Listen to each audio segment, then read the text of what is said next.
বাংলাদেশ। তবে এরই মধ্যে জাতীয় স্টেডিয়াম এলাকায় ভিড় করতে শুরু করেছেন সমর্থকরা, আর ভিড় সামাল দিতেই কঠোর নিরাপত্তার ব্যবস্থা নিয়েছে বাফুফেও।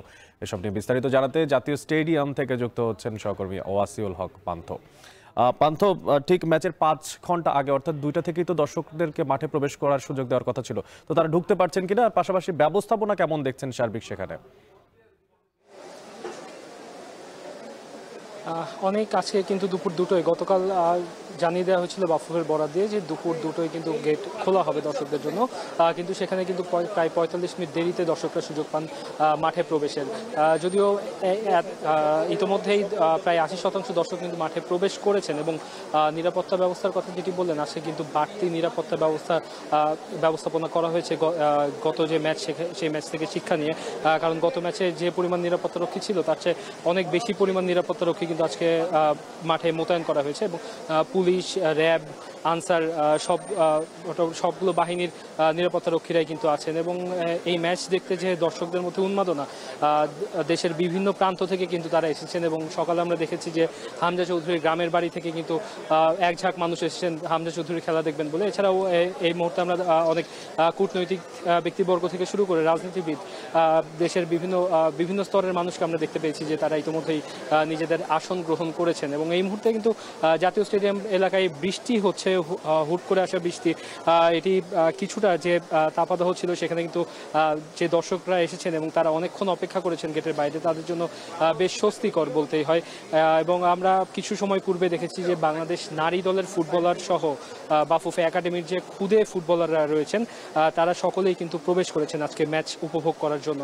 এবং আমরা এই মুহূর্তে আমরা কিছু সময় পূর্বে আমরা দেখতে পেয়েছি যে জামাল ভুঁইয়ার মা তিনিও কিন্তু গ্যালারিতে প্রবেশ করেছেন। বাংলাদেশ এবং সিঙ্গাপুর দল তারা কিন্তু এখন আসেনি, যদিও তাদের নিরাপত্তায় নিয়োজিত থাকা যে সোয়াট পুলিশের বিশেষায়িত ইউনিট সোয়াট, তাদের 3টি টিম আজকে কাজ করবে মাঠের ভেতরে। তাদের মধ্যে একটি টিম কিন্তু ইতিমধ্যে মাঠে প্রবেশ করেছেন এবং নিজেদের অবস্থান নিয়েছেন।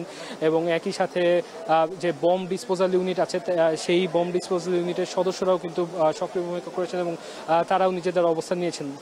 এবং যে দুটি দল রয়েছে, দুটি দলের সাথে কিন্তু সোয়াটের বাকি যে দুটি টিম তারা কিন্তু আসবে।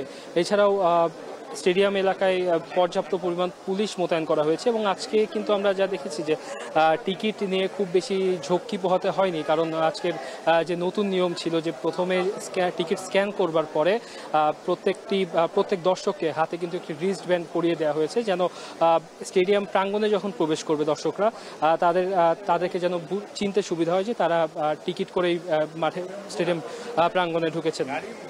তো আমরা এই মুহূর্তে ম্যাচ শুরু হতে আর খুব বেশি সময় বাকি নেই, আর 3 ঘন্টার অপেক্ষা। এরপরে কিন্তু এএফসি এশিয়ান কাপ বাছাইয়ের যে যেই ম্যাচ নিয়ে এত উন্মাদনা সেটি শুরু হবে এবং কিছু সময়ের মধ্যে কিন্তু দুটি দল এসে স্টেডিয়ামে পৌঁছাবে।